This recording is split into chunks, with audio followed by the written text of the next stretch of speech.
Bueno, pues vamos a empezar la habitual sesión de los lunes, a continuar con el seminario sobre la democracia.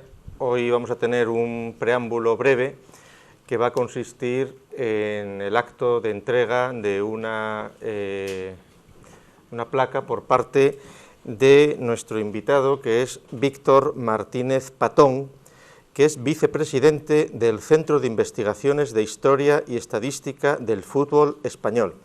Esta es una institución que comenzó su andadura hace unos años y que publica, por ejemplo, los cuadernos de fútbol, que es una publicación en cuyo primer número precisamente Víctor Martínez Patón entrevistó a Bueno, y una vez presentado, pues es Víctor Martínez Patón el que tiene que decir por qué está aquí hoy.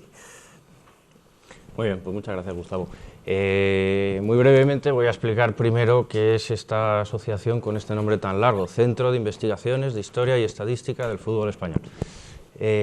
Bueno, pues esta asociación es la sucursal en España de una asociación que tiene unas siglas de contenido muy parecido, pero en inglés, que es a nivel mundial. Se llama IFFHS, que además es bastante popular porque entrega todos los años unos premios al mejor jugador, al mejor entrenador y demás, ¿no? Y esta asociación tiene un acuerdo con la FIFA para construir una historia y una estadística del fútbol internacional y nosotros en concreto en el fútbol español, ¿no? Entonces, pues como decía Gustavo, pues publicamos, por ejemplo, la asociación es del año 87, de febrero del 87, pues ya salen 24 años, ¿no?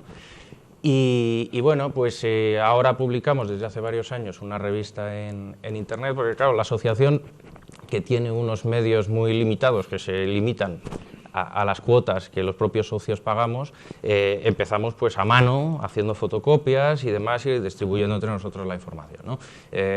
Muy tarde, hace como 2 años, nos hemos sumado a la alta tecnología y tenemos una página de internet, que es la de Cuadernos de Fútbol, que precisamente tuvimos la intención de empezarla pues a lo grande, ¿no? Y no hay manera de empezarlo más a lo grande, que es precisamente con la entrevista que tuve el privilegio de hacerle a Gustavo Bueno.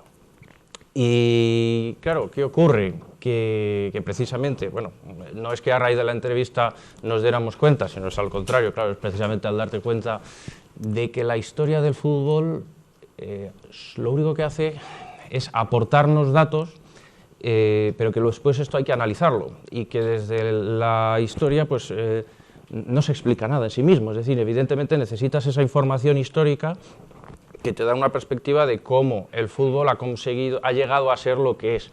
Bien, pero esta información no explica nada en sí misma, es decir, es imprescindible contar con ella, pero no da una explicación.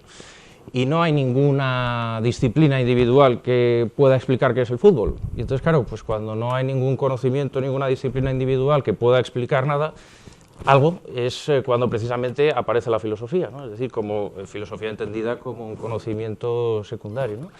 Y precisamente por esto hicimos la entrevista a Gustavo Bueno y en septiembre del año pasado empezamos a hacer un congreso que tiene precisamente el objetivo de poner en relación el fútbol con el mundo, dicho así a lo bruto, ¿no? Y claro, ¿y cómo vamos a poner en relación? Pues eso, hace falta, en primer lugar, y ese fue el primer tema, fútbol y filosofía, ¿no? Es decir, porque es la filosofía la que tiene que explicarlo, ¿no?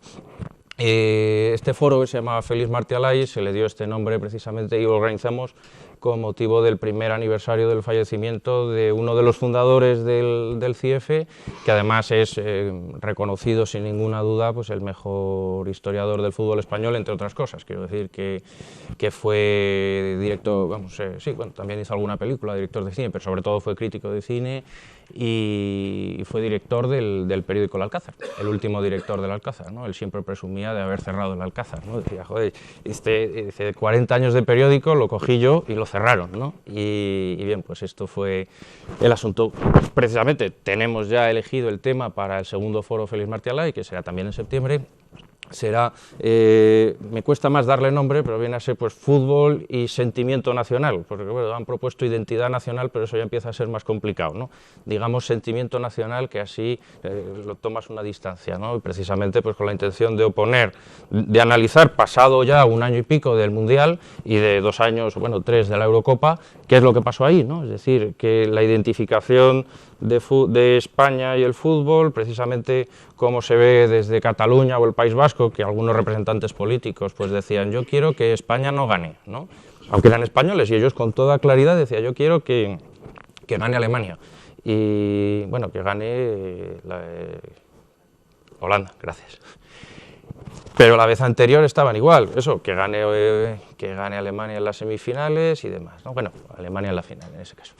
Y bueno, bien, pues es explicar esto, ese va a ser el motivo del segundo foro. Pero como ya digo, en el primer foro tuvimos el placer de contar con la presencia de don Gustavo Bueno, y con este motivo, en la última asamblea del CIEFE que organizamos todos los días 28 de diciembre de cada año, precisamente elegimos esta fecha por casualidad un año, y después pues Martialay constató y dijo, bueno, pero ¿quién hay más inocentes que nosotros? Y pues tiene que ser todos los 28 de diciembre, ¿no?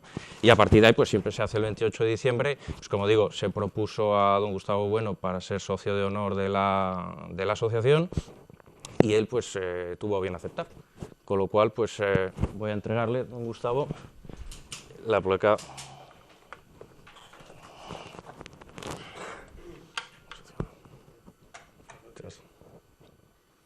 Gustavo Bueno Martínez, socio de honor, Centro de Investigación de Historia y Estadística del Fútbol Español, de las siglas, por su colaboración en el foro Félix Martialay.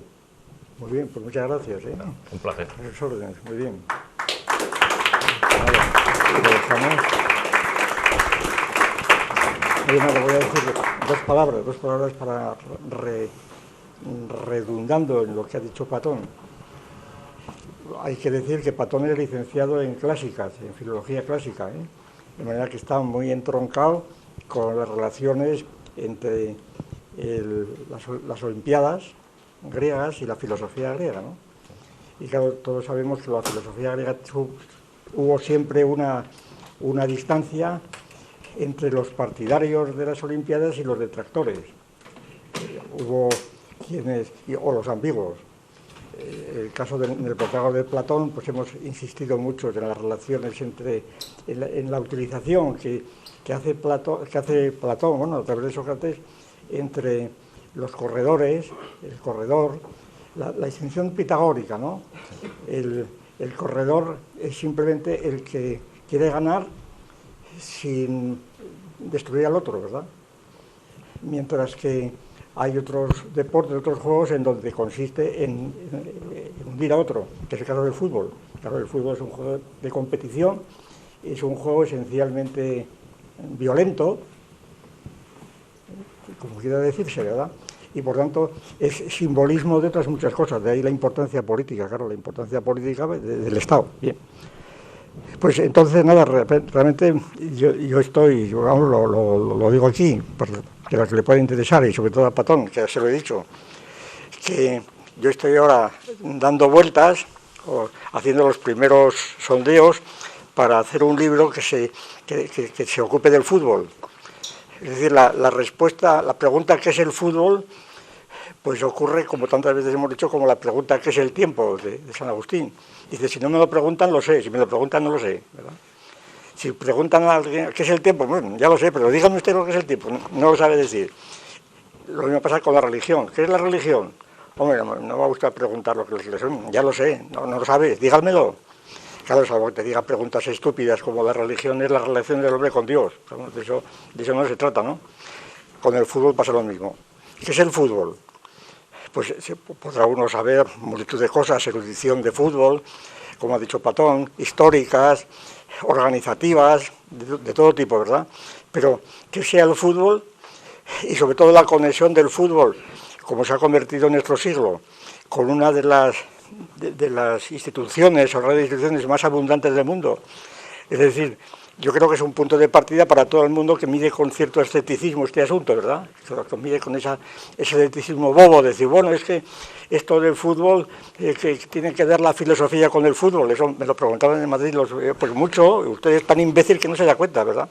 Pero simplemente basta con que se dé cuenta usted de que es la institución que más millones de hombres arrastra en todo el mundo.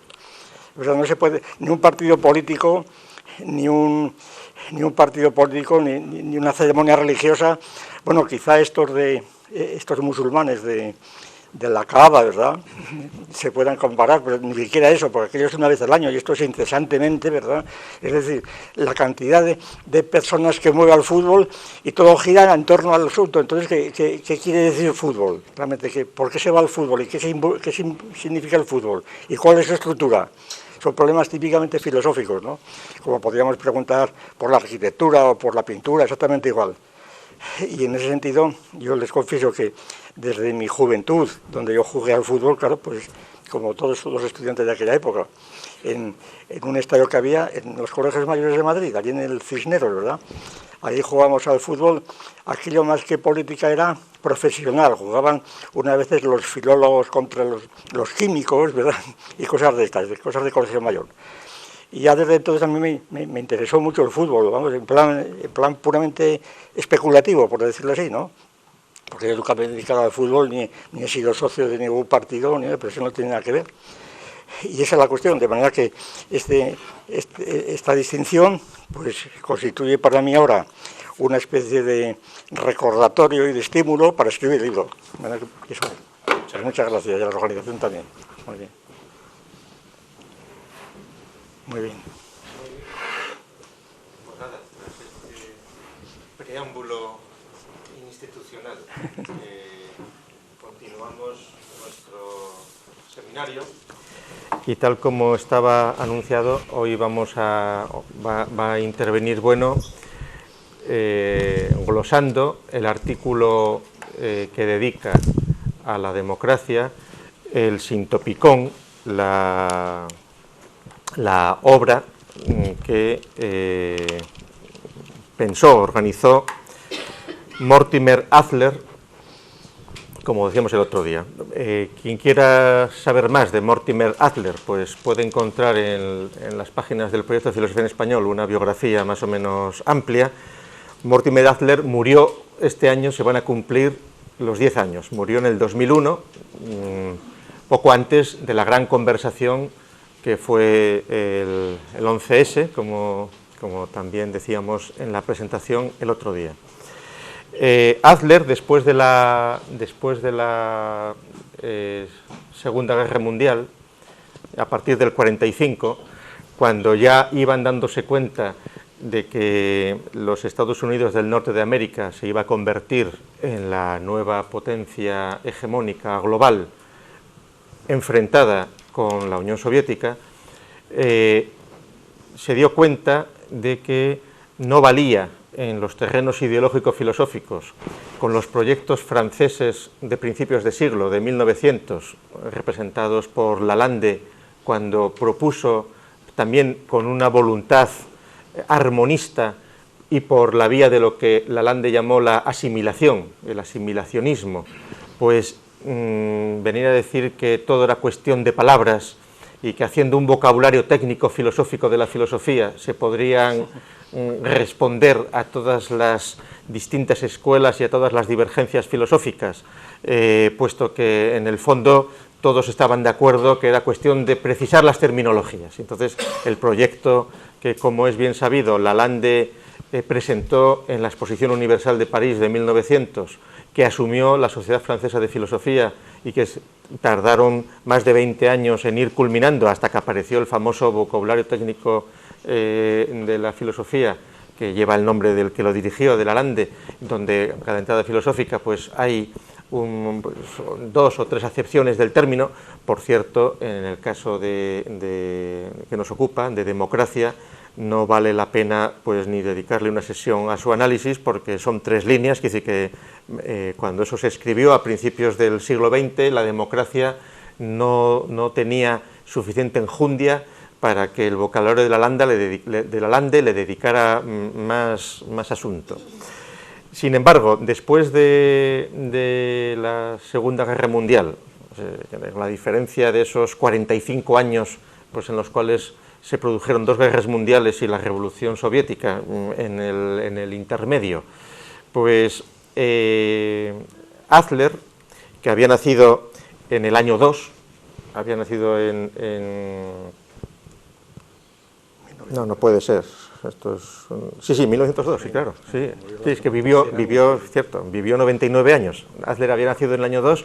Pues Adler, que fue profesor de filosofía, aunque acabó mal como profesor de filosofía porque por lo visto le interesaba muchísimo, le interesaba más ir leyendo los clásicos, hacer una labor hermenéutica más que propiamente expositiva, pues, y Adler, que había escrito también un tratado sobre dialéctica en el año 27 y que había escrito un manual de cómo leer libros, etcétera, pues tuvo la idea en el año 45, una idea que propuso y que asumieron inmediatamente instituciones poderosas como fue la Universidad de Chicago y la Enciclopedia Británica que, como todo el mundo sabe también, desde hace más de 100 años es norteamericana, es británica del 18, pero ya desde hace mucho tiempo es norteamericana, y la lleva precisamente la Universidad de Chicago. Entonces, pues Adler les propuso el siguiente proyecto, que había que procurar, en la nueva situación de la posguerra, triunfante el primer mundo del capitalismo, pues recuperar lo que él llamó la gran conversación, una gran conversación que los hombres habrían ido teniendo lugar, una gran conversación que habría ido teniendo lugar a lo largo de la historia de los hombres, en las cuales en esa gran conversación se habrían ido cruzando unas ideas con otras, y esa gran conversación, pues que desde el punto de vista doctrinal, pues es el volumen 1 del proyecto que luego hizo, tenía que permitir sistematizar, en una especie de sistematismo neoescolástico, sistematizar todas las ideas y todos los grandes libros de la civilización occidental. Entonces, este proyecto, que tardaron pues 15 años en llevarlo a cabo y que se acabó apareciendo, no, menos años, a principios de los años 50, en el 52 creo que ya estaba la primera versión, 7 años de dedicación, pues este proyecto, el volumen 1 es la gran conversación y el volumen 2 y 3 pues es una obra que se llama Sintopicón, que en español suena raro, porque a mí siempre me recuerda como salpicón, es como una especie de salpicón de ideas, el Sintopicón, que son 100 o 102 ideas que están sistematizadas, ideas pues...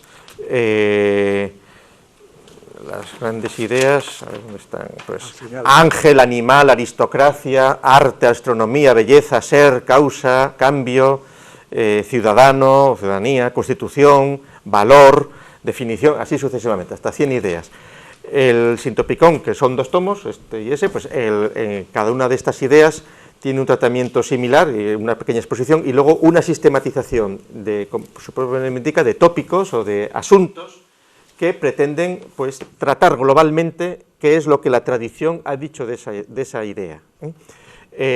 La obra, que son 50 y pico volúmenes, pues luego en esos 50 volúmenes están traducidos a la lengua inglesa esa selección de libros más importantes que el equipo de Adler, digamos que lo que pretendían, no se puede entender, es decir, bueno, aquí Estados Unidos empieza borrón y cuenta nueva después de la guerra, como el imperio, entonces aquí vamos a traducir al inglés todo lo que ha valido la pena en estos siglos de historia, fuera el griego, el latín, el español o el alemán, entonces es la lengua inglesa, y vamos a ofrecer una obra con 50 volúmenes, con las obras más importantes y con una guía para poder seguirlas desde el punto de vista ideológico, filosófico, con todas las ideas.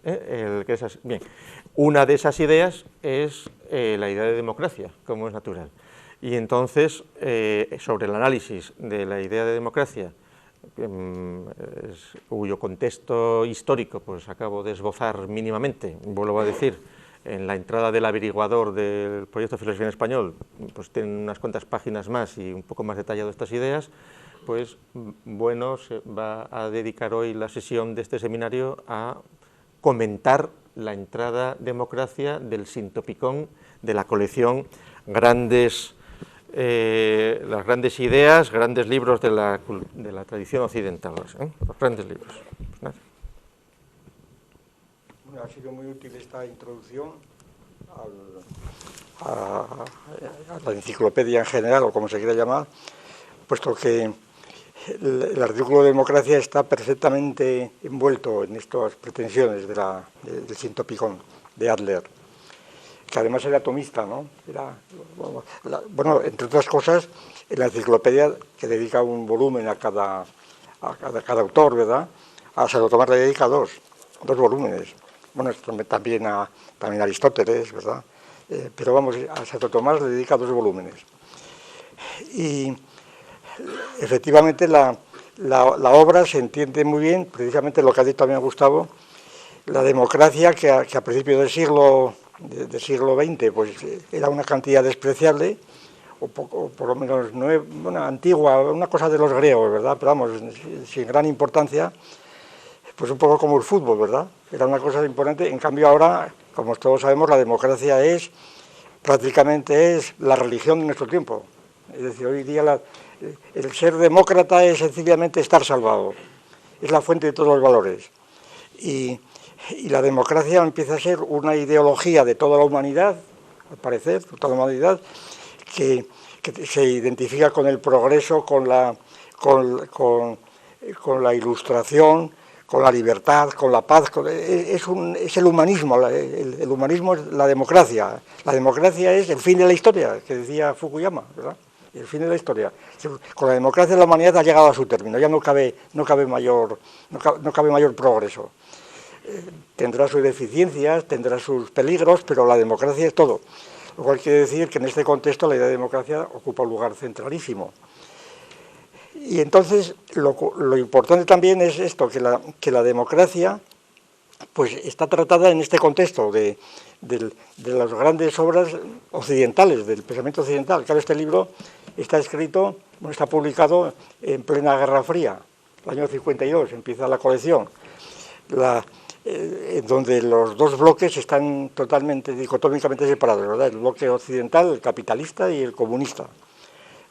Hay después otros intermedios, la Conferencia de Bandung, los países inalineados, pero en fin, los dos bloques, la humanidad está partida en dos bloques.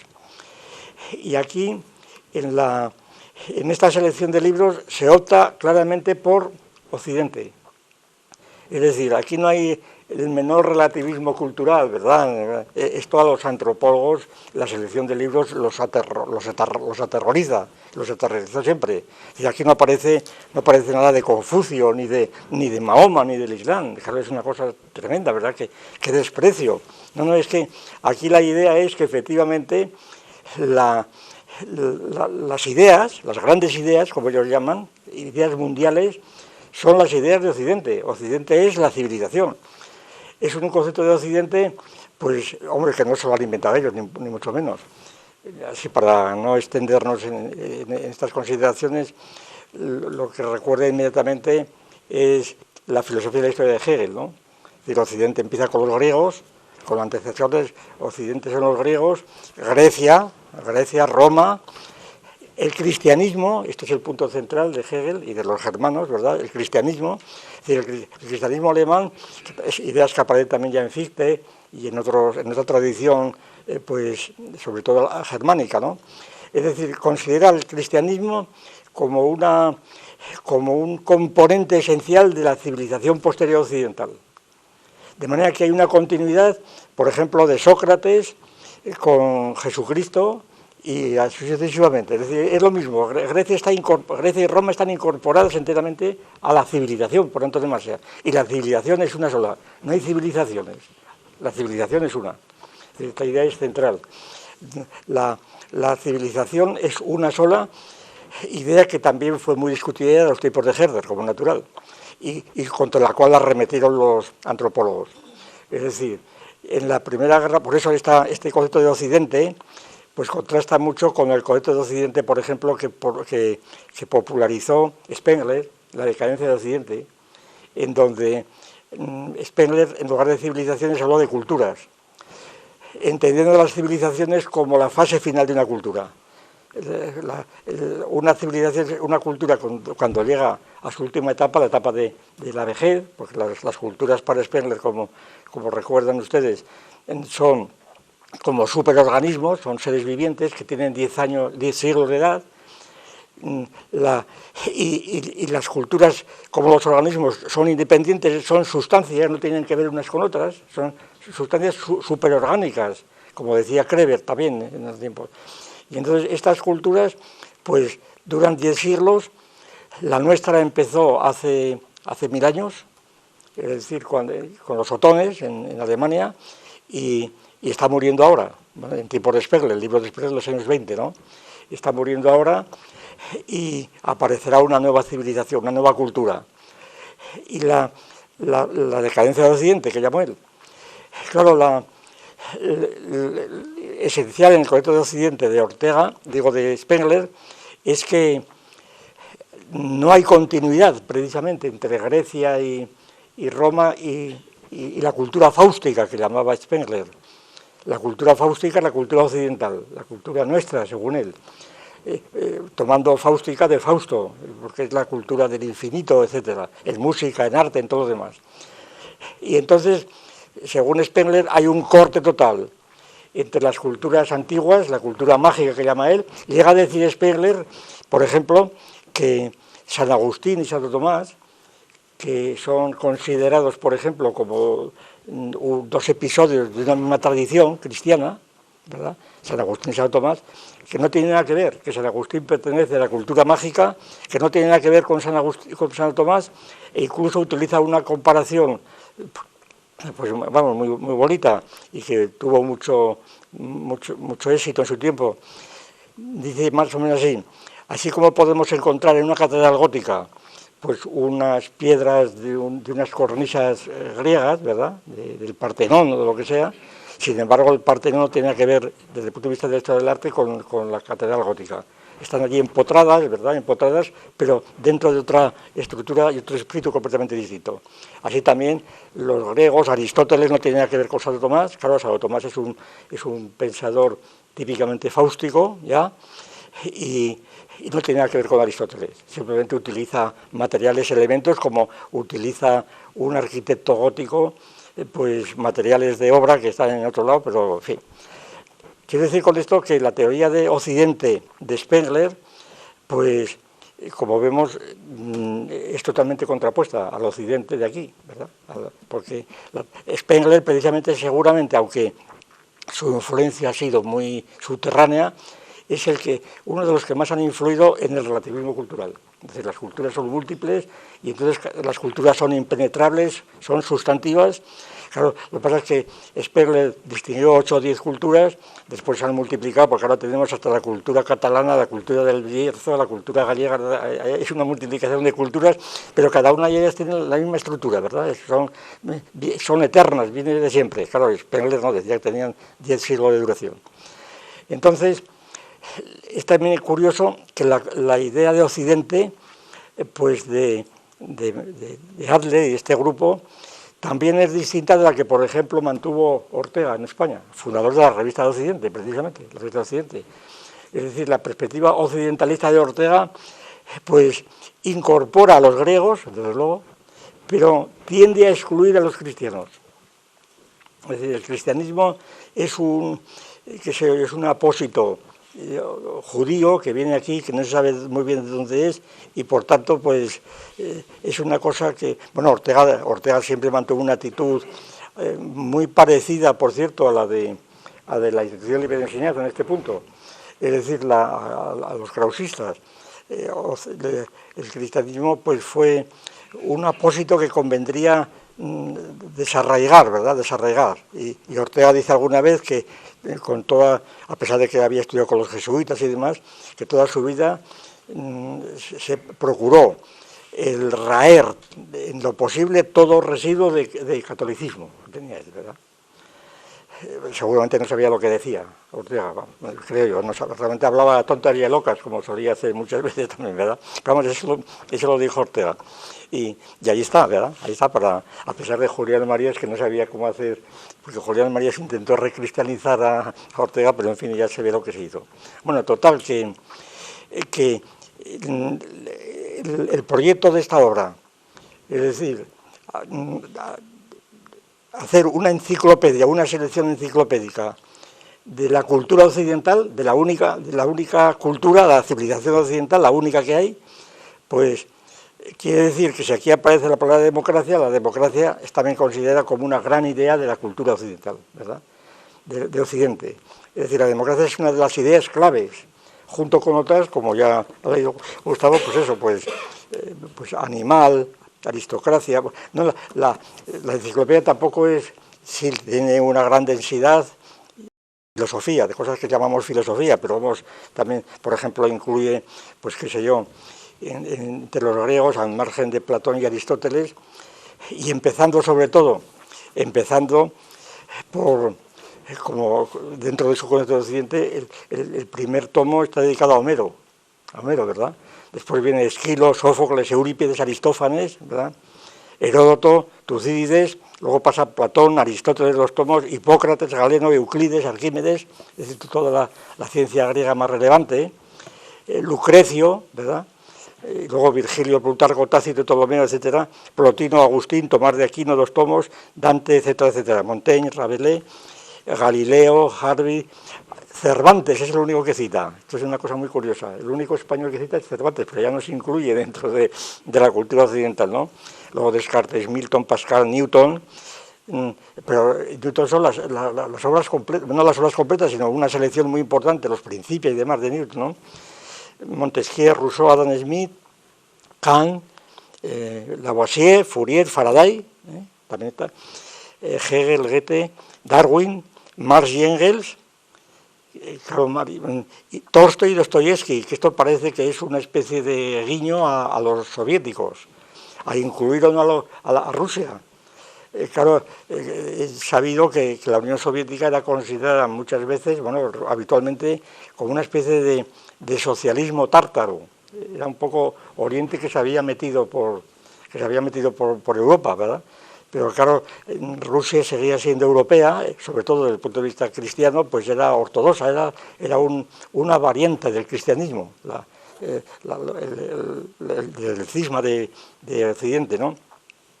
Y entonces, pues, incluye, yo creo que como un guiño a Tolstoy y a Dostoyevsky, y luego termina con William James y Freud. De manera que es una selección curiosísima de lo que considera grandes libros de la civilización occidental como libros que han envuelto nuestra civilización y que todo el mundo debe no solamente leer, sino aprender, estudiar, tenerlos como suyos. En cambio puede pasar enteramente de Confucio y del Corán. Si me permiten una confesión, yo varias veces tengo a Confucio allí en los estantes, ¿verdad? Yo particularmente, no sé si a ustedes habrá parecido, yo he intentado leer a Confucio y yo no puedo aguantar 2 páginas seguidas. Es una cosa insoportable para mis entendederas, no entiendo absolutamente nada. Y escucho decir el Corán, ¿verdad? Es decir, pero claro, ¿qué quiere decir esto? Esto es sin ningún prejuicio por mi parte, ¿eh? Es decir, que no es que dijera, como esto es de Oriente, no, es que sencillamente se decantan, que son cosas distintas, se decantan enteramente, son cosas diferentes. Bien, bueno, pues entonces, de aquí la importancia, yo creo, de la democracia, de que le hayan dado esta entrada a la palabra democracia, que podría parecer una idea menor, de algún modo, una idea menor, sobre todo tal como la tratan luego, y después, pues qué sé yo, que la democracia está tratada junto con otras, bueno, habría que leer la lista entera de palabras para ver la posición relativa. Principalmente, la idea de democracia está vinculada con la idea de constitución, que tratan un poco antes, y con la idea de ciudadanía, que también tratan un poco antes, que son ideas claves de la democracia para ellos, ¿no? Ideas que no están presentes, por ejemplo, en la teoría de la democracia de Aristóteles, etc. Pues entonces, o clásicas, o de Santo Tomás mismo, ¿verdad? Donde la democracia se mantiene en otros terrenos, la sociedad democrática en otro terreno muy distinto. Por eso es muy interesante el analizar este artículo de la democracia, que leído un poco así superficialmente, pues parece muy insulso, parece una cosa enciclopédica, pero no, detrás de él hay muchas cosas que vamos a tratar un poco de sugerir, porque esto es para estar hablando mucho más tiempo. Vamos, voy a hacer un resumen de la situación. El artículo de democracia, como todos, según ha explicado Gustavo, pues están divididos estructurados según un orden parecido, que empieza por una introducción amplia, que aquí ocupa pues 8 o 10 páginas, todo esto, ¿verdad? Aquí, una introducción amplia, que de momento pues parece superficial, pero no lo es porque está totalmente, se ve que es una obra colectiva muy bien trabada unas cosas con las otras, y entonces es una exposición doctrinal de lo que es la democracia. Luego veremos, es una exposición doctrinal, pero que en principio no tiene carácter histórico, sino sistemático, como diríamos en tiempos. Lo que pasa es que el sistematismo está dado de forma que está incluido también la historia. Estos son los puntos más interesantes que yo creo que podemos aquí citar. En gran parte por los autores que cita, porque después de esta introducción, ya digo que es una introducción doctrinal, informativa, muy informativa, porque va exponiendo las principales teorías sobre la democracia que se han ido dando, pero muy seleccionadas y muy ajustadas, poniendo en el mismo plano, pues por ejemplo, a Aristóteles o a Montesquieu, con el federalista, ¿verdad? Que dedican un tomo al federalista, es decir, de los escritores pues tipo Jefferson, Madison, Hamilton, de los fundadores, de los padres fundadores de la democracia americana, ¿no? Esto lo pone en primer plano, y sobre todo después a Stuart Mill, que se ve claramente por dónde va. Es decir, que allí están Aristóteles y Platón, están al mismo nivel, a pesar de que Aristóteles, ya digo, le dedica dos tomos. Y además Aristóteles viene a ser uno de los puntos centrales de la teoría de la democracia, y como lo sigue siendo, seguramente. Pues después de esta introducción, en todos los artículos viene la parte, yo creo, más manifiesta, que es lo que ellos llaman outline of topics, que podría ser borrador temático o algo así, una especie de esbozo temático, quizás fuera una traducción más, esbozo temático. Y en este esbozo temático lo que ofrecen es algo que a primera vista puede parecer algo puramente pedagógico, como ofrecido a un conferenciante para preparar una exposición, ¿verdad? Una conferencia. Mira, si usted habla de la democracia, tiene que tratar estos puntos. Y yo no niego que esto sea uno de los objetivos de esto, pero luego, de hecho, aquí se ve el intríngulis, aquí se ve realmente la estructuración de cada tema, de cada asunto, de cada idea, ¿verdad? La estructura de cada idea realmente no solamente es un tema de exposición o de conferencia, es la estructura interna del tema. Y entonces, aquí en el todo de la democracia, pues distingue, bueno, son 7 puntos, leo los principales. Concepciones de la democracia, una teoría, diríamos, de la democracia. Comparación con otras formas de gobierno. Entonces va comparando la democracia, sobre todo con la anarquía, etcétera, etcétera. Después, la derogación de la democracia. Es decir, las formas que van en contra de ellas y cómo se acaba la democracia. Pero teniendo en cuenta siempre que la democracia es la única forma de vivir el hombre. Es decir, que la democracia no es una simplemente forma de gobierno, es la vida humana, la vida humana más importante, ¿eh? Esto es la democracia. Quiero decir que si comparamos esto con la filosofía existencial, que ha adquirido en muchas escuelas y en muchas escuelas filosóficas, pues la característica de ser la verdadera filosofía, la filosofía de la existencia es la filosofía de Heidegger, por ejemplo, ¿no? Del Dasein. Pues claro, esto aquí no aparece, ¿no?, por el estilo. La verdadera filosofía del hombre es la democracia, ¿verdad? Esa es la perspectiva de la época. Fuera de la democracia, el hombre es un salvaje, simplemente no es hombre. Es un poco la tesis general. Y por tanto la democracia es fundamental para entender lo que es el hombre. Y estar funcionando allí con el Dasein y la angustia vital, todo eso es pura basura, es puro psicologismo. Más o menos, yo creo, es el punto de vista de esta enciclopedia y de otras muchas, por supuesto. Pues viene la aceptación de la democracia, etcétera, el orgullo de la democracia, el Estado ideal, claro, y de ahí la importancia de las citas de Platón, continuo, etcétera. Democracia, luego viene democracia, el gobierno representativo, la teoría de la representación, que es una de las cosas más difíciles de, como sabemos, de la teoría de la democracia.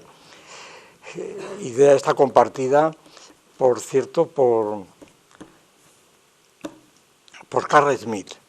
Carl Schmitt, pues como saben, uno de los teóricos más señalados de teoría política y teoría jurídica, etcétera, Carl Schmitt subraya continuamente la importancia de la representación en la democracia representativa del catolicismo, y le atribuye pues un origen cristiano a la representación.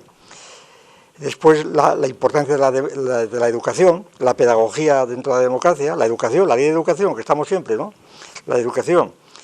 Y luego el crecimiento y las vicisitudes de la democracia. Vicisitudes, esto me hace mucha gracia porque aquí, en vicisitudes de la democracia, trata de la guerra, ¿verdad?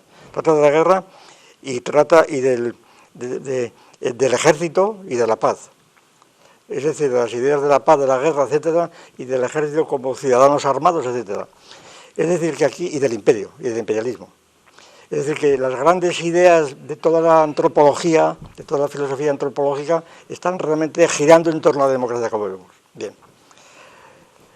Ahora, ¿cómo abordar el tratamiento de el análisis de este asunto? Pues vamos a ver, para ir por algún lado. Lo esencial, vamos, yo por lo menos no puedo hacerlo de otra manera porque yo podría ir exponiéndolo aquí, pero la exposición tal como está aquí en primer grado sería totalmente insulsa, creo yo, totalmente insulsa. Dice, entre los nombres tradicionales de las formas de gobierno, la democracia está todavía viva hoy. Hay cosas de ese tipo, ¿no? Dice, bueno, son cosas... Es como quien lee, bueno, ya vimos el Espasa, por ejemplo, que tiene más íngulo de lo que parece, ¿verdad? Tiene mucho, según lo explicó Tomás. Pero vamos, que a primera vista pues parece que es una exposición para que la gente se entere de lo que es la democracia, pero no es esto, está ya totalmente elaborado y tratado y discutido este asunto. Entonces, el punto de vista vamos a llamar, de Adler, aunque los autores son varios, una página entera viene los han colaborado, pues el punto de vista de Adler, yo diría que no es fundamentalista democrático, no es fundamentalista, no es un fundamentalismo democrático. Y precisamente no lo es en gran parte por su perspectiva teórica. Podría parecer en algunas citas, pero no es un fundamentalista. Y esto por varias razones, entre otras porque dice que la democracia tiene en común con otras formas de Estado o de gobierno, luego veremos Estado y gobierno, tiene en común cosas muy importantes como son la Constitución y la ciudadanía, ¿verdad? Por ejemplo. Por tanto, la democracia no es que haya descubierto la Constitución y la ciudadanía. Y la Constitución, pues ¿qué es la Constitución? Ahí está la cuestión. La Constitución no es solamente un texto legal que una asamblea ha votado como la Constitución del 78 que se invoca. La Constitución tiene más bien que ver con la constitutio, la sístasis de los estoicos, o lo que Jovellanos llamaba la Constitución interna. La Constitución interna. Es decir, aquí hablamos en España de la Constitución de Cádiz. Cuando la Constitución de Cádiz, pues todo el mundo... hemos celebrado hace estos años el aniversario de la Constitución de Cádiz, el centenario. La Constitución de Cádiz pues fue muy discutida, incluso si era necesario hacer una Constitución. Muchos de los constituyentes, entre ellos Jovellanos, decían que no hacía falta hacer una Constitución, que la Constitución de España ya estaba establecida. Esto lo sostuvo Jovellanos, el propio Argüelles, el divino Argüelles, en el prólogo de la Constitución del 12, diciendo que la Constitución española está ya en su historia. Hay que introducir el fuero juzgo, las partidas, ¿verdad? Pues toda nuestra tradición de concilios, etcétera, de cortes, las cortes de Collanza, lo que fuera, es decir, está toda la tradición, por lo tanto la Constitución española es lo que es. Y de hecho, como es bien sabido, la Constitución española explícitamente estuvo invocando continuamente la tradición. Entre otras cosas porque muchos de los grandes constitucionalistas de Cádiz pues eran escolásticos, y algunos muy avanzados, pues desde Martín de Marina hasta, pues qué sé yo, prácticamente un 30%, un 40% de los constituyentes eran escolásticos, ¿verdad? De diferentes tendencias, Iguanzo, el cardenal Iguanzo y tantos otros. Bien. Entonces, y además, curiosamente, algunos eran más avanzados que los que después serían liberales, en cuanto a instituciones concretas, ¿verdad? Por ejemplo, toda la discusión sobre los bienes de propio y los bienes comunes de los municipios, pues Iguanzo sostenía posiciones más avanzadas que las que sostenían los liberales, que luego acabaron, pues ya vimos cómo acabaron, ¿verdad?, con Mendizábal y demás, vendiendo los bienes de la Iglesia y quedándose los que los podían comprar. Es decir, que era sencillamente un reparto de bienes raíces. Bien. Entonces, precisamente porque Adler subraya que la democracia no es algo único, una forma de Estado única, sino que comparte con otras cosas muy importantes, nada menos que la Constitución y la ciudadanía, pues naturalmente la democracia no puede ser fundamentalista, quiero decir. No se puede decir, como se dice ahora, el fundamentalismo democrático, ahora decimos, la historia de la humanidad se divide en dos mitades, antes de la democracia y después de la democracia. Eso ya lo dijeron los franceses cuando empezaron a contar el año cero, ¿verdad?, en 1789, el año cero, y eso se ha dicho en España. La historia de España se divide en dos, antes de la democracia y después de la democracia. Estas divisiones dicotómicas que son verdaderamente espantosas desde el punto de vista de la organización de la historia y que demuestra que el que las toma en serio pues es un fundamentalista, es decir, es un fanático, es una especie de talibán, ¿verdad?, que no sabe lo que dice, porque no ha habido tal corte. No ha habido tal corte. El peligro es que y a mí me ha pasado, cuando en ciertos ambientes tú dices que un nuevo corte, enseguida te llaman fascista, ¿verdad? Esto es fascismo, porque esto quiere decir que está usted reivindicando a Franco, ¿verdad? Y ha habido un corte en la España de Franco, es que no tiene nada que ver, no va a tener nada que ver, tiene todo que ver, todo, incluso físicamente las propias personas que están en el gobierno, ¿verdad? Es decir, que tiene todo que ver, es decir, ¿cómo va a haber un corte en estos años? Sin embargo, esto todavía resulta peligroso, bueno, a mí como natural me importa un pimiento, pero para uno que esté empezando, sí, pues puede ser una cosa, cuidado, que este es un fascista embozado, ¿eh? Bien, bueno, pues aquí Adler, Mortimer, no dice esto, al revés, precisamente porque establece distinciones y dice la democracia es la esencia de la política, de la polis, pero la polis no es, como decía Bodin y el propio Aristóteles, etimológicamente. Todos recordamos que Aristóteles define al hombre, al hombre. Digo esto para reiterar la contraposición entre la perspectiva de Aristóteles y la perspectiva de esta filosofía existencial, de los que dicen que esa es la verdadera filosofía y que hablar de política ya no es hablar de filosofía, que hay que hablar del ser, ¿verdad?, del ser. O sea, pues dice Aristóteles, define al hombre como animal político. Esa es la definición de Aristóteles, son politicón. A diferencia de los estoicos, por ejemplo, de Panencio, que definía al hombre como son koinonikon. Y Aristóteles además lo dice explícitamente, no es que se le escape a Aristóteles. Es decir, que esto, yo creo que simplemente recordar a Aristóteles deja en ridículo a quienes establecen estas divisiones de filosofía del ser y filosofía ya de menor cuantía, como puede ser la filosofía política. No, si la filosofía de Platón y Aristóteles es política precisamente. Sobre todo la de Platón, totalmente. La obra más importante de Platón es la República y el Político. Entonces, ¿de qué están ustedes hablando, verdad? Cuando hablan de que es importante en filosofía esta asignatura o la otra, si la política es central en toda la tradición clásica filosófica. Bueno, pues cuando Aristóteles define al hombre como animal político, quiere decir animal que vive en la ciudad, en la polis, en la ciudad. A diferencia del que vive fuera de la ciudad, es decir, que vive en la selva, el salvaje, el que lleva vida de cíclopes, como decían los antiguos, ¿no? Y entonces, solamente el que vive en la ciudad, y la ciudad es el Estado, claro, es la ciudad-Estado. La ciudad de lo que están hablando es la ciudad-Estado. Es la polis, la ciudad-Estado. Es decir, que se organiza como un Estado. y que a su vez esa ciudad de 5.000 habitantes libres y 3 veces más o 4 veces más, contando con los esclavos, los metecos, etcétera, pues entonces, bueno, y las mujeres, claro, y los niños, claro, que no eran ciudadanos previamente, que no son ciudadanos, entonces no, aquí adquiere una importancia decisiva esta distinción. Es decir, todo resulta que los que viven en la ciudad, pues no son ciudadanos todos. Por tanto, animal político quiere decir el que es animal de una ciudad, pero que es ciudadano político. Es decir, que tiene participación en la asamblea, que tiene voto y que de algún modo puede ocupar cargos como puede ser en un tribunal o lo que sea. Es decir, es el ciudadano. Las mujeres no son ciudadanas, según los griegos, claro. No son, bueno, según los griegos y hasta en Francia, hasta De Gaulle. Hasta De Gaulle, en Francia. España fue un poco anterior, bastante anterior. Y así sucesivamente. Es decir, y la razón de que las mujeres no eran ciudadanas del pueblo francés en Francia es porque, como eran todas muy cristianas, tenían miedo los republicanos de perder las elecciones.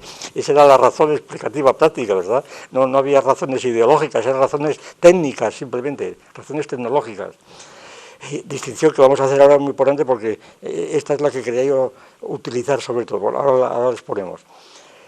Entonces, cuando Aristóteles habla de la democracia del animal político y distingue diferentes formas de gobierno, pues estas formas de gobierno de Aristóteles pues son muy conocidas, ya lo sabemos.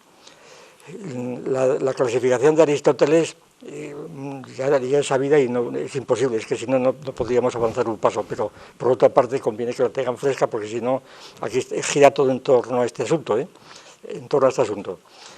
Aristóteles, la clave de Aristóteles es hacer una taxonomía, una clasificación, una taxonomía de las formas de Estado y de gobierno. Luego veremos la distinción entre Estado y gobierno. Una taxonomía. Y la clasificación de Aristóteles, como hemos defendido en otras muchas ocasiones, contiene una crítica a la teoría de Pericles de la democracia, la que expone Tucídides en la historia de Atenas, cuando habla del famoso ceremonia de los muertos, y Pericles habla de que la democracia es aquella por la cual los atenienses han llegado a ser hombres realmente, etcétera. Está en Pericles. Y entonces la crítica a la idea de democracia de Pericles está como el fin de la historia, diríamos, avant la lettre, ¿verdad? La crítica a la teoría de Pericles de la democracia, teoría de Pericles que es incorporada masivamente por los americanos, por los padres de la patria, ¿verdad? Todavía se puede ver el Partenón multiplicado en todos los edificios de Nueva York, de Estados Unidos, ¿no? Y de todas las naciones europeas, ¿no? Allí está el Partenón, o templos griegos, es decir, la democracia, Marx lo decía, la revolución se hizo disfrazados de romanos o de griegos, ¿verdad? La hicieron los franceses y los americanos y demás. Bien, entonces resulta que esta democracia, pues, que constituye esta conexión con los griegos, esta democracia, pues, está criticada por Aristóteles, sencillamente con la taxonomía, lo cual no es tan fácil ver. Pero vamos a apuntar algo que estos también subrayan, o por lo menos le dan importancia. A saber, Aristóteles dice que hay 3 clases de Estado, según que gobierne uno, que gobiernen varios, pocos, varios, o que gobiernen todos, o lo más aproximado a todos, que es los muchos, ¿verdad? Los muchos. Es decir, que es la misma clasificación que hace en la lógica para dividir a los juicios en juicios universales, juicios particulares y juicios singulares. Es la misma clasificación. Y entonces, según esto, cuando hay uno, monarquía; cuando hay varios, pues aristocracia; y cuando son todos, aquí está la cuestión, cuando todos dice república. Dice Aristóteles república. Llama politeia, dice república. Estas son las formas justas, las ortodoxas, las formas en donde las formas políticas pues van, para decirlo con Santo Tomás, van al bien común. Por tanto, la monarquía puede ser una forma de gobierno tan legítima y tan buena como según los países y según otras circunstancias, como puede ser la aristocracia o como puede ser la república, ¿verdad? Pero tienen formas desviadas, y entonces la monarquía se transforma en tiranía, la aristocracia se transforma en oligarquía y la república se transforma en demagogia. Y esto lo dice Aristóteles, de manera que aquí la palabra democracia no aparece, democratía, ¿verdad? No aparece. Pero aparece después, aquí tengo las citas, pero no hay tiempo de hacerlo. Aparece en otra parte de Aristóteles, habla de democracia con un sentido positivo, y entonces la república, como la distinción entre democracia y república fue central en toda la Revolución Americana, y lo sigue siendo, el Partido Demócrata y el Partido Republicano en Estados Unidos, pues resulta que esta distinción de Aristóteles está completamente aquí funcionando, en la distinción de los dos partidos de Estados Unidos, que nadie sabe también lo que son, porque es prácticamente imposible definir que sean los posibles, sobre todo porque ambos partidos, demócratas y republicanos, proceden del primer partido que se organizó después de la independencia con Washington, que fue el partido fundado por Jefferson, partido demócrata-republicano o republicano-demócrata, eran las dos cosas a la vez. Y luego hubo una escisión, en los años 20, con Jackson, pero por razones puramente electorales, porque había sido elegido presidente, pero entonces el presidente electo, después de haber obtenido, se elegían, se tenían un número de votos más que otro, salieron elegidos 2 o 3, y entonces el Congreso tenía posibilidad de elegir a cualquiera de ellos, aunque no tuviera mayoría. No eligieron a Jackson, y entonces sus partidarios, pues hubo una especie de motín, y al cabo de y se fundó allí el partido demócrata, y que tiene como símbolo todavía hoy el asno, el burro, ¿verdad? Porque era el nombre que le daban los otros, los guays les daban a los partidarios de Jackson, porque decían que era un asno, simplemente una cosa de propaganda electoral, como ahora están los políticos insultándose unos a otros, exactamente la misma historia. Entonces, y luego estos partidos se reorganizaron ya posteriormente, por los años 30 o 40, se reorganizaron y apareció el Partido Republicano, ¿verdad? Cuyo símbolo, como saben, es el elefante y el asno, ¿bien? Que son otros símbolos circunstanciales, pero que luego ya tomaron carta de naturaleza en convenciones respectivas, etc. Bien, pues entonces, Aristóteles, al establecer que la democracia pues puede ser una forma desviada, o sobre todo que la democracia puede desviarse, que la república puede desviarse, y de forma que ya no es una forma ortodoxa, recta de gobierno, pues está haciendo la crítica a Pericles, en donde la democracia ya asegura, ¿verdad?, como pasa hoy día somos fundamentalistas, por lo menos oficialmente, lo que la democracia dice, esa es la regla y todo lo demás está fuera de lugar, ¿verdad? Se somete a votación y esa es la regla. Esa es la norma que tenemos hoy día del fundamentalismo. La democracia es la única regla, además, la única norma es la democracia. Y entonces la norma de la democracia está impugnada sencillamente por la calificación de Aristóteles. Es muy interesante ver que aquí Adler elige sobre todo, prefiere a Montesquieu, a Aristóteles. No lo dice explícitamente, pero vamos, se deduce a él. Primero porque empieza, nada más empezar, dice...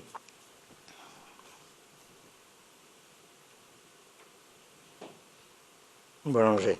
Cuando está definido la democracia, da la definición de Montesquieu, que viene a ser más o menos esto. Cuando el cuerpo o como el pueblo en cuerpo, cuando el pueblo en su cuerpo tiene la soberanía, tiene el poder. No dice la soberanía, tiene el poder. Y entonces define la definición de Montesquieu.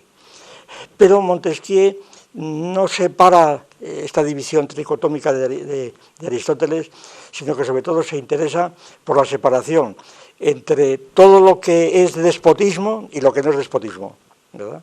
Y entonces todo lo que no es despotismo, pues la aristocracia realmente para Montesquieu es una forma tan legítima y tan buena de gobierno como la democracia, exactamente igual. Es decir, tampoco es fundamentalista. Es decir, esto es muy interesante, sobre todo para que lo aprendiesen tantos políticos españoles demócratas que están invocando a Montesquieu, que Montesquieu ha muerto, si Montesquieu realmente, primero, Montesquieu que niega que el poder judicial sea sustantivo, el poder judicial, que es el caballo de batalla, cuando Guerra dijo Montesquieu ha muerto, porque quería que muriese, porque quería que el poder judicial estuviese controlado por el Ejecutivo, a través de las Cortes. Sin embargo, pues Montesquieu no dice nada del poder judicial, le da muy poca importancia. Y en cambio la idea de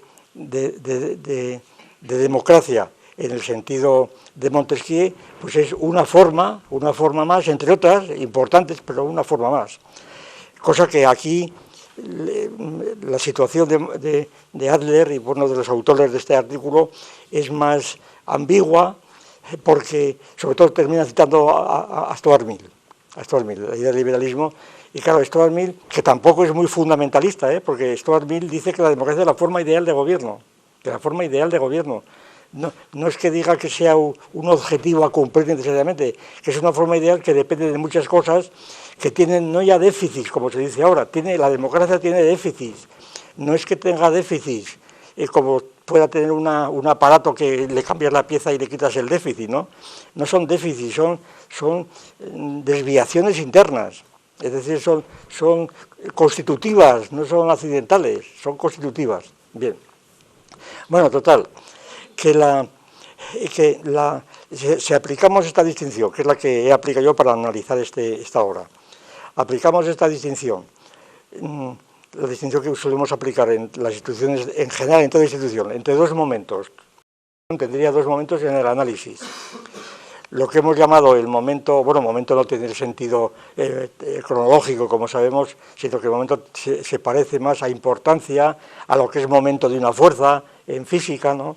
Que es la importancia de la fuerza con relación a un punto a distancia determinada del punto de aplicación, etc. Pues si distinguimos dos momentos en ese sentido, en cualquier institución, que llamamos momento nematológico, o doctrinal, o ideológico, y momento tecnológico, o praxeológico, un ejemplo, ya lo hemos puesto muchas veces, pero si no se tiene fresco no se sabe lo que estoy diciendo. Vuelvo a la pregunta que yo utilizaba al principio. Si te preguntan, ¿qué es la religión? ¿Qué es la religión? ¿Qué es la religión? Pues la respuesta puede ser, desde el punto de vista tecnológico, diríamos de la carpintería de la religión, pues la religión te responderá a alguien. Y yo esta pregunta la he hecho muchas veces a lo largo de los años.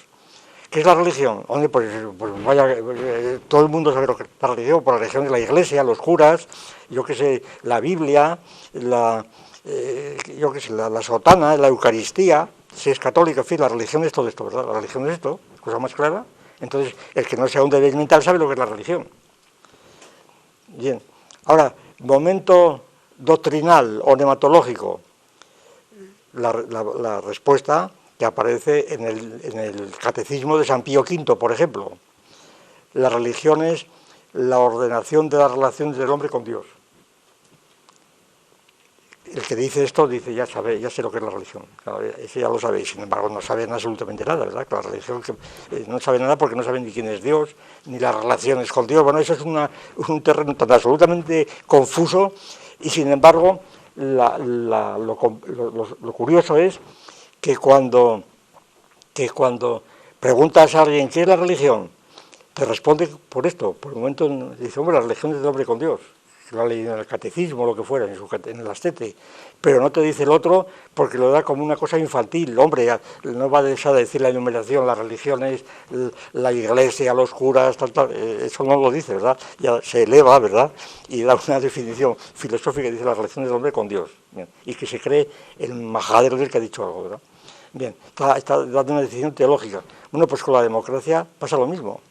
Y aquí me remito yo a Tocqueville, también, vamos a ver si me acuerdo de la cita. Cuando se pregunta ¿qué es la democracia? Pues desde el punto de vista, la respuesta ordinaria desde el punto de vista tecnológico o práctico es, hombre, pues la democracia son las urnas, las elecciones, los diputados, el Parlamento, ¿verdad? Las listas electorales, los partidos políticos, la democracia es esto, una sociedad que tiene todo esto.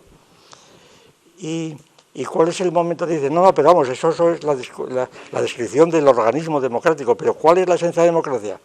Respuesta, esta queda aquí Adler. La democracia es la soberanía del pueblo. Y se queda tan ancho. Bueno, nos quedamos tan anchos. Eso es la democracia. Y el que discuta esto, ¿qué pasa? ¿Que no es la democracia? Pues sí pasa, sí, señor mío. Realmente no sabe usted lo que dice, ni yo tampoco. Porque no sabemos qué es el pueblo. Y aquí viene el recuerdo de Tocqueville. Dice algo así. Bueno, es que tengo que oír la cita, pero vamos, lo digo un poco de memoria. Dice el pueblo es para... La soberanía del pueblo es para la democracia lo que Dios es para la religión. Es decir, el pueblo es Dios. Claro, vos populi, vos rey. Es decir, lo que Dios es para la religión, Dios es el que inspira la religión, el pueblo es la democracia. Porque cuando el cuerpo del pueblo, como dice Montesquieu, cuando el cuerpo entero del pueblo soporta el poder, ¿verdad? Tiene el poder que venía de Dios, teniendo en cuenta además la tradición precisamente escolástica, fundada en San Pablo, non es potestas ni sia Deo, todo el poder viene de Dios, de San Pablo, ¿no? Todo el poder viene de Dios, cuestión todavía, ustedes ya no son jóvenes y no lo recuerdan, todavía en la época de Franco, como pasaba con las monedas de los reyes anteriores, ponía Francisco Franco por la gracia de Dios. Pero esto ocurría en todos los reyes de todas las dinastías de aquí, de España y del mundo y de todos los lados, ¿no? Es decir, Dios era el origen del poder. Y esta es una cuestión decisiva, que fue decisiva también en las Cortes de Cádiz, bueno, fue la cuestión decisiva, cuando el rey estaba en Bayona y cuando aquí no había un titular del poder, sencillamente.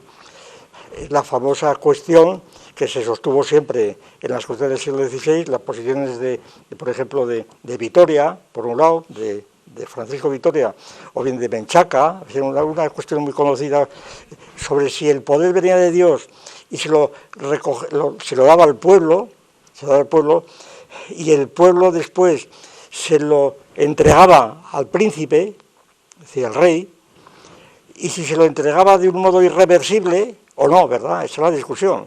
Porque todos decían que el poder viene de Dios, que luego el poder pasa al pueblo, porque hace falta un príncipe que sea el soporte de la soberanía, porque el pueblo, la soberanía del pueblo, si no hay un poder ejecutivo que lo represente, no es nada. En el fondo esta es la tesis, que es una tesis yo creo que muy positiva. Cuando se habla del pueblo, como hablamos ahora del pueblo, eso es una idea puramente metafísica, a mi juicio.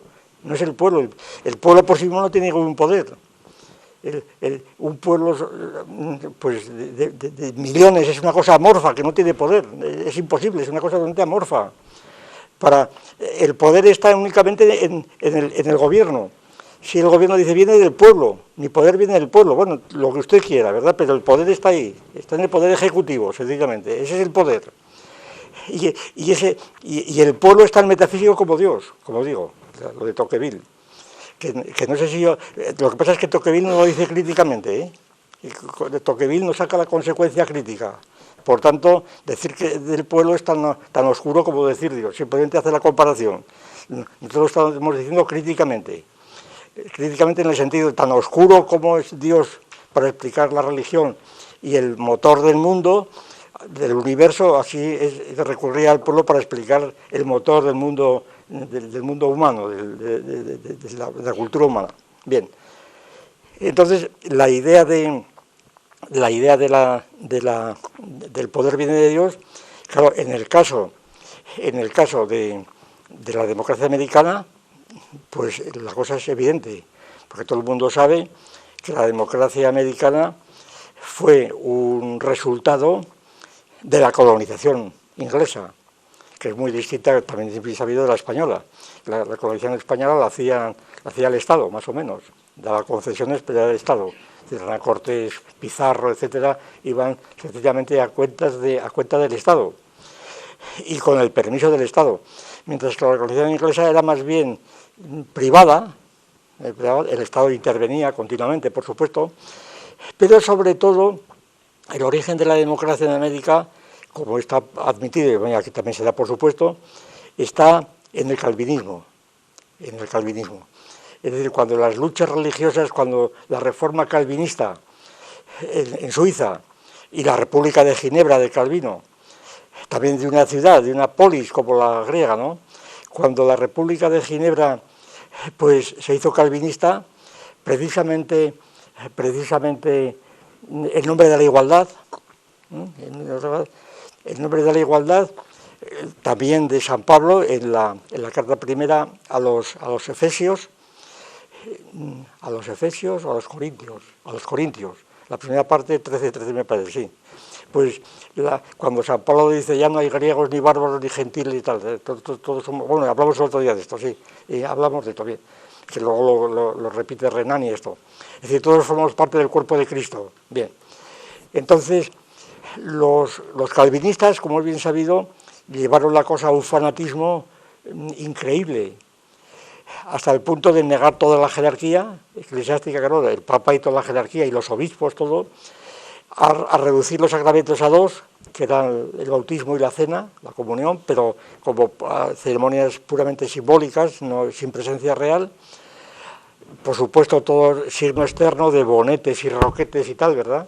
Y donde todos los fieles, todos los feligreses eran iguales, cada uno interpretaba la Biblia como le parecía, es decir, cada uno creía poder interpretar la Biblia, supiera griego, arameo, lo que fuera, la inspiración venía ahí por las buenas, ¿no?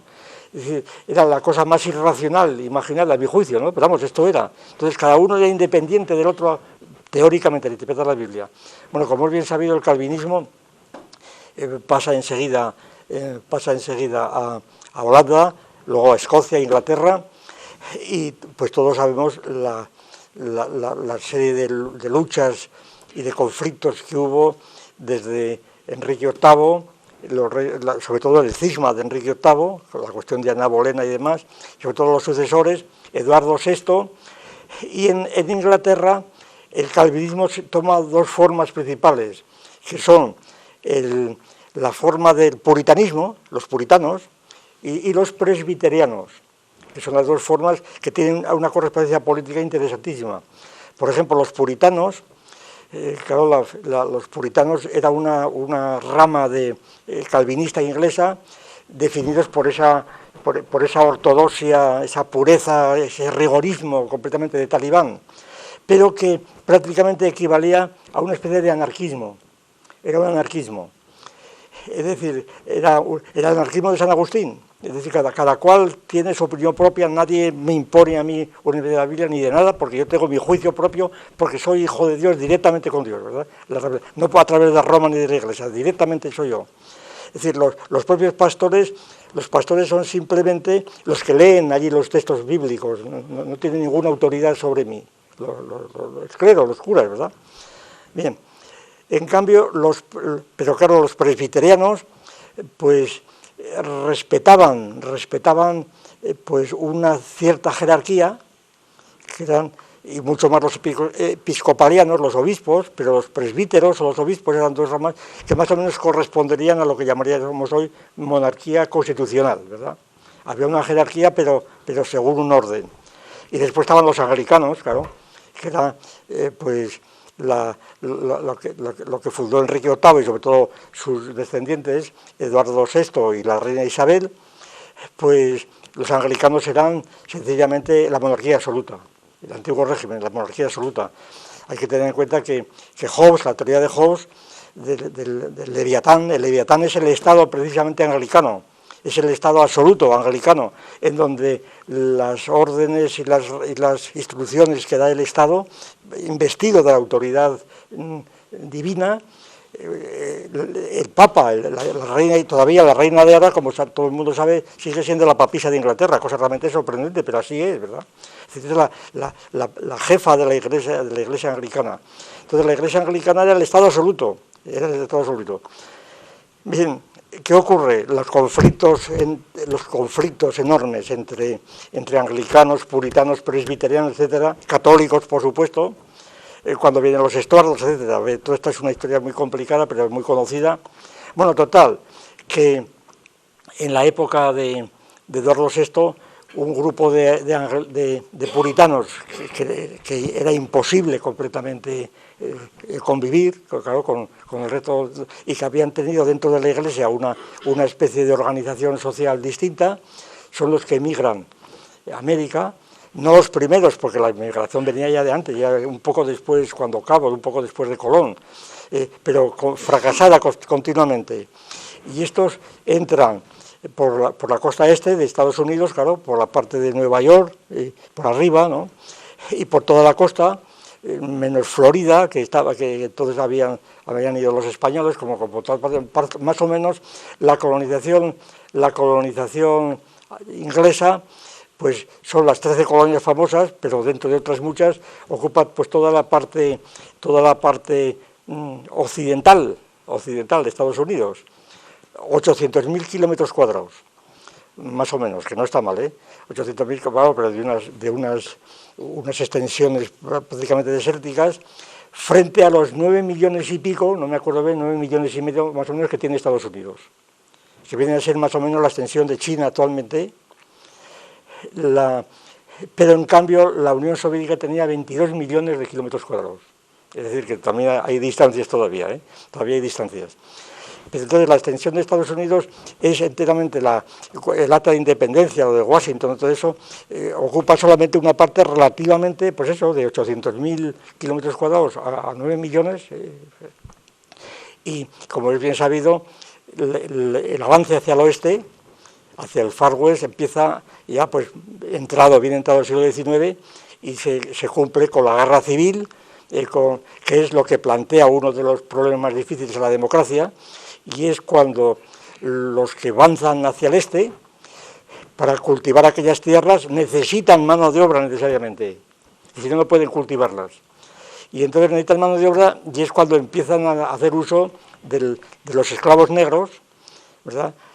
Bueno, previamente habían machacado a los indios, como natural, a todos los indios, a los algonquinos y los iroqueses que estaban en la costa este, o que siguen estando todavía. Todos estos indios algunas veces hacían pactos con ellos, etcétera, pero en fin, luchas tremendas, exterminación casi siempre, y después, por otra parte, los otros indios de las montañas rocosas y demás vienen después, como es bien sabido, y es una cosa muy conocida porque está en las películas, ¿verdad?, los Pieles Rojas y todo eso.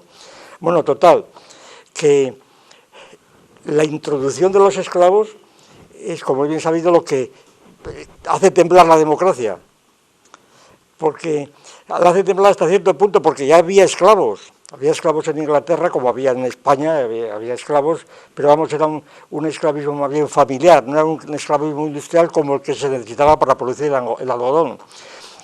Marx tiene unos textos muy bonitos, donde dice, quienes se horrorizan por la esclavitud, ¿verdad?, y recriminan realmente el modo de producción pues capitalista de Estados Unidos, pues olvidan que sin el algodón no hubiera habido República Americana, ni había habido industria, y que por ahora todo lo que tenemos ahora lo debemos a los esclavos. Es decir, que los esclavos no es simplemente una forma de producto de la hazaña, no, es que era necesario para trabajar, no había otra forma. Y si no se hubiera podido, lo que pasó en la época romana, exactamente lo mismo, sin los esclavos no se podía haber colonizado esto. Entonces, es decir, esto es una justificación de la esclavitud, es que no tiene sentido justificación ante quién tiene la justificación. Que estas preguntas, es que usted está justificando a los esclavos, pero yo no estoy justificando nada, a mí que no tienes que justificar, digo lo que fue, lo que ocurrió, ¿verdad? Esto que ocurrió, y además, y que si no hubiera ocurrido, no hubiera ocurrido lo demás. Lo que no tiene sentido es abominar de ellos como qué horror, ¿verdad? ¿Por qué razones? Anacrónicas por completo. Bueno, lo cierto es que ya está la diferencia esencial entre el idealismo histórico y el materialismo, claro. No es que estés justificando los esclavos, lo que estás es dando cuenta de por qué razón la esclavitud empezó y terminó. Y allí fueron las guerras civiles, como sabemos, las guerras de secesión, porque los estados del sur no admitían esto, y eran los republicanos principalmente, mientras que los del norte eran los demócratas. Y luego se invirtieron los términos constantemente según los intereses, hasta que llegó la ley de la enmienda a la Constitución de Washington, la enmienda de la Stirner, pues prohibiendo la esclavitud, ¿verdad? La esclavitud en la época de Lincoln, de Abraham Lincoln. Bien. Entonces, con esta distinción que hemos establecido entre la perspectiva pues tecnológica y la perspectiva doctrinal o nematológica, yo creo que se puede decir con bastante seguridad que la perspectiva que adopta pues el sintopicón es la perspectiva doctrinal nematológica. Es decir, que no tiene una teoría del Estado, sencillamente, y que ahí cometen un círculo vicioso por completo, porque resulta que cuando está hablando qué es la democracia, el pueblo, etcétera, dicen enseguida, bueno, la democracia supone la Constitución, y remite al artículo Constitución. ¿Y qué es la Constitución? ¿Qué es la Constitución? Ellos entienden por Constitución, sobre todo, algo escrito. Viene a ser el Estado de Derecho. Viene a ser el Estado de Derecho no en el sentido actual, en el sentido amplio, el Estado de Derecho. Tesis que hemos tenido nosotros muchas veces, porque el Estado de Derecho es una redundancia, porque el Estado es siempre de derecho. Es decir, estamos en un Estado de Derecho, es que el Estado es siempre de derecho. Es como decir que si el agua es húmeda. Claro, el Estado es siempre de derecho, porque si no hubiera derecho no habría Estado. Y derecho escrito, además, para más INRI, derecho escrito. ¿Y por qué escrito? Pues porque el Estado que no tiene normas escritas quiere decir que es un Estado que no está más allá de las generaciones, ¿verdad?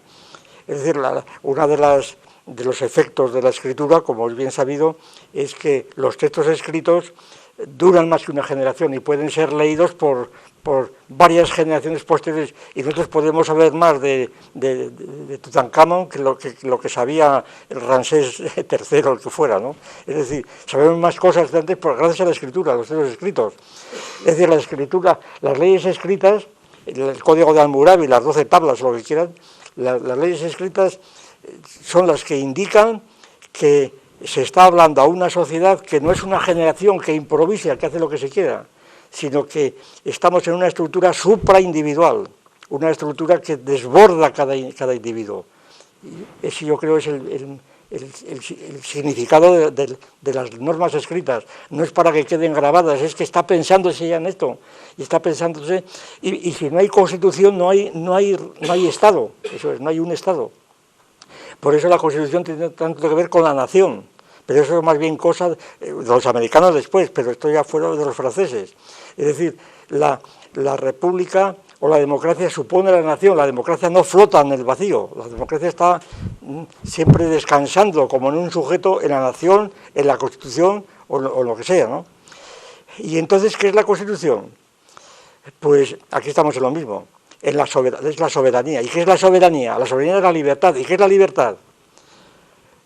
Bueno, esto habría que analizar mucho, pero vamos, no hay tiempo. La libertad, yo creo, voy a terminar ya, si a lo sumo dedicamos otro día a esto. Es que esto es imposible, esto es imposible por lo que estoy viendo. Sí, vamos a dedicar a ello, es que es una pena el destrozar todo esto. Simplemente voy a establecer esta distinción, lo dejamos para otro día.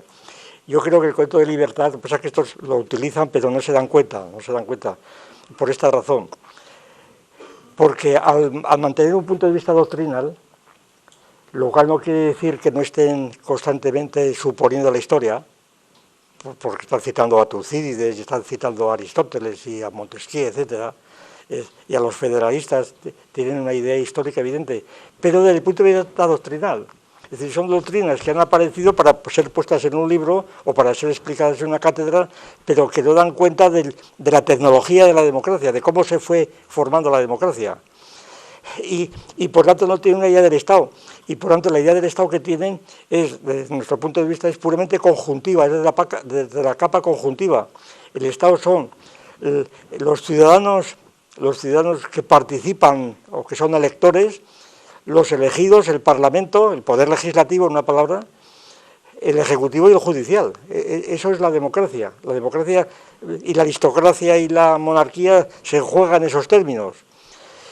¿Qué pasa entonces con el poder, qué pasa con la capa córtica que llevamos nosotros? Bueno, eso son cosas, eventualidades, como dicen, una eventualidad, en principio no sería necesaria, Es decir, que una democracia entre en guerra con otra no sería necesario, es una eventualidad, eventualidad que está en todas las democracias, ¿verdad? Es decir, sin la capa cortical no hay existencia de la democracia, ni de la república, porque no existe, porque todo coexiste con otro.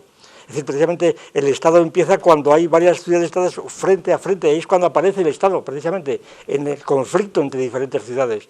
Esto lo dice Platón. Advertiréis que toda ciudad está toda llena de murallas y de aparatos de guerra, lo cual quiere decir que toda ciudad está pensando en el conflicto con otras. Esto es una tesis platónica, no es que te la inventes tú ahora.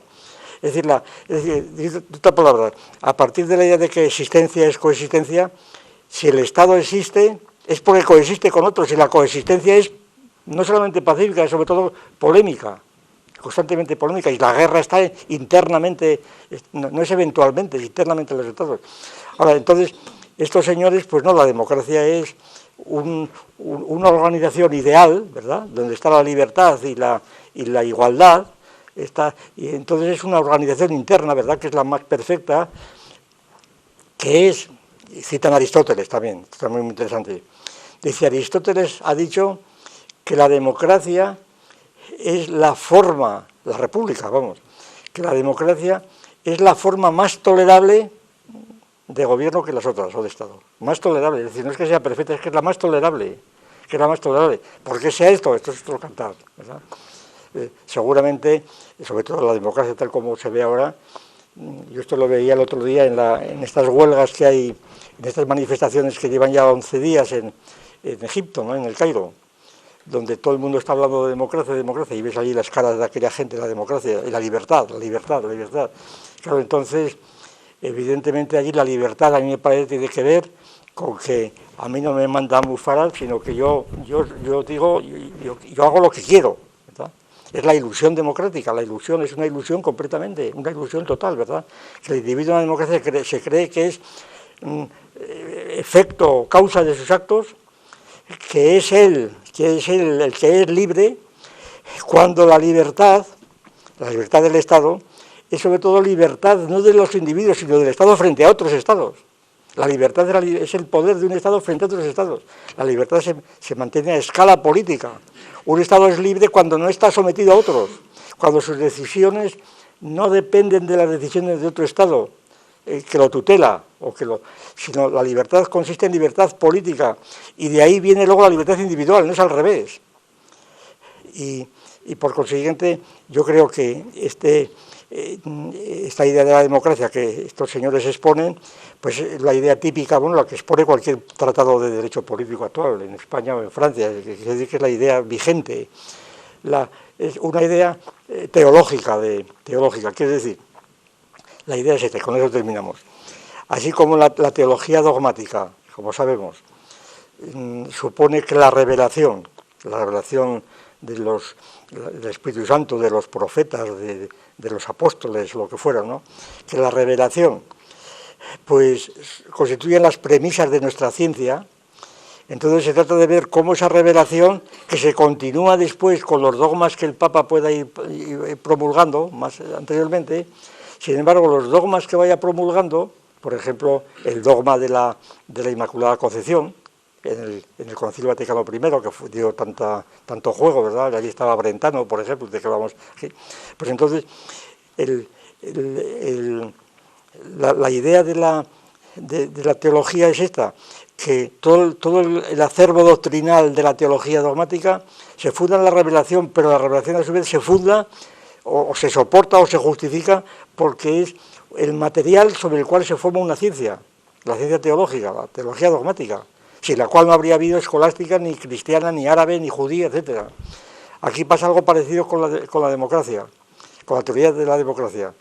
Es decir, aquí la soberanía se funda en la Constitución, y la Constitución se funda en la soberanía de un pueblo que se da a sí mismo la Constitución. Esta fórmula que se utiliza constantemente. Nosotros nos hemos dado a nosotros mismos la Constitución. Claro, eso es una fórmula metafísica, eso es la idea del la causa sui. Nos hemos dado la Constitución. Y entonces, con esta fórmula que parece tan clara, pues se define la democracia, lo cual es una pura tautología, es decir, no explica nada, es teología pura, es pura teología.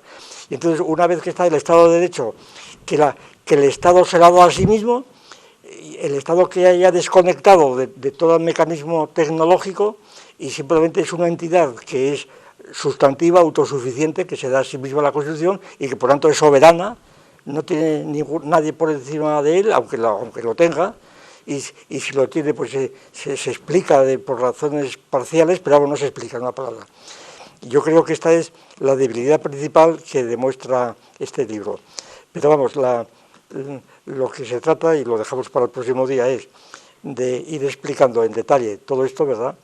Y cómo las diferentes perspectivas de análisis de la democracia a partir de la teoría del Estado, de la teoría que tenemos del Estado, pues explica las deficiencias, las carencias de esta explicación y ayuda, yo creo, a entender esto y ayuda a hacer más complejo lo que parece tan sencillo, sencillamente. Leyendo esto es de una simplicidad realmente sorprendente. El que lea esto sin ideas previas diría, pues nada, pues muy bien. Es una cosa de una simplicidad casi infantil, ¿verdad? Para estudiantes de formación del espíritu nacional o del espíritu democrático, de ciudadanía. Para la ciudadanía, eso es. Para estudiar ciudadanía es lo mejor que puede haber, ¿vale? No, transparente, todos digan qué bien lo entendemos todo, ¿verdad? Y va la madre superiora. Bueno, pues nada, lo dejamos aquí. Bueno, pues entonces lo dejamos casi para el próximo día, porque es muy tarde, lo dejamos para el próximo día. No, porque casi no he empezado.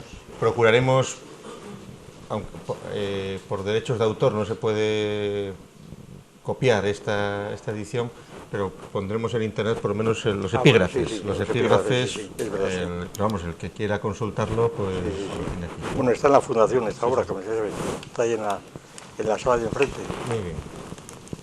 Se quería hablar Sebastián. Sí, bueno, ¿usted cómo interpretaría el afán de Estados Unidos de introducir la democracia no ya en el plano ideológico, sino tecnológico en todo? O sea, en el sentido de que no es internamente de Estados Unidos su justificación, sino que en el sentido de que hasta qué punto, por ejemplo, que el imperio norteamericano no se derrumbe. Que sí. Sí, bueno, esto es uno de los puntos más interesantes que tenemos que comentar y es la idea de la democracia y qué tiene que ver la democracia con la Declaración de los Derechos Humanos. Es decir, ¿por qué una democracia se ve obligada a esto? Bueno, esto lo haremos después. Y de ahí el imperio, la relación de los derechos humanos con el imperio. Y el imperio, hombre, hay muchas explicaciones. Yo creo que tiene mucho que ver la doctrina de Monroe, en primer lugar, en parte de ahí. Primero, que nadie entre a América, cuando establece Monroe la doctrina, que nadie, en años 30 y tantos del siglo XIX, que nadie entre en América porque está cerrada la colonización. Es decir, no admitimos nuevas colonizaciones en América. Esa es la doctrina de Monroe. América para los americanos. Y nosotros nos comprometemos a no ir tampoco a Europa. Luego vienen a Europa y donde sea, pero en fin, en principio esto es, ¿no?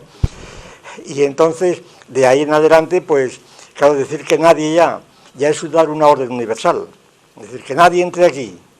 Claro, y puede decir España o el que fuera, ¿y por qué no vamos a ir allí, verdad? ¿Quién nos prohíbe ir allí?